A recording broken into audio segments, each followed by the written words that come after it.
నమస్తే దోస్తులు, ఎట్లున్నారు? అందరూ మంచిగున్నారా? ఇవాళ తెలంగాణలో ఉన్న ముఖ్యమైన ముచ్చట్లేందో ఓసారి చూద్దాం. గ్రూప్ 1 అంశంలో సింగిల్ బెంచ్ ఇచ్చిన తీర్పు మీద హైకోర్టు డివిజన్ బెంచ్ స్టే ఇచ్చింది. గ్రూప్ 1 రిక్రూట్మెంట్ కంటిన్యూ చేయొచ్చని ఆదేశాలిచ్చింది.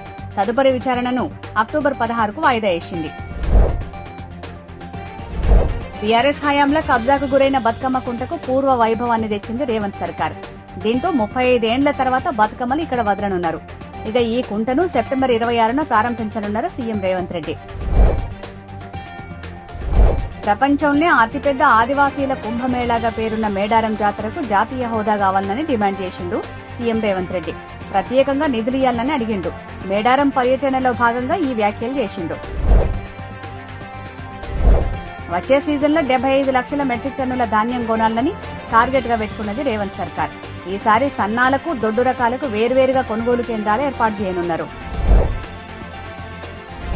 పన్నులు చెల్లించకుండా స్మగ్లింగ్ చేసిన కార్లను కేటీఆర్ కొనుగోలు చేయడం సంచలనంగా మారింది. మరో స్కామ్ బయటకొచ్చిందని ఆ పార్టీలోనే చర్చ జరుగుతుంది.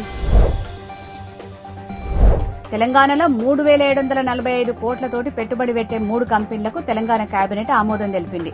ఆ కంపెనీల ఏర్పాట్ల ద్వారా 1,518 మందికి ఉపాధి దొరకనుంది. ఇక ఇయాలటి తెలంగాణలో ఉన్న ముఖ్యమైన ముచ్చట్లు. మంచి ముచ్చట్లతోటి రేపు మళ్ళా కలుద్దాం. శనార్థులు.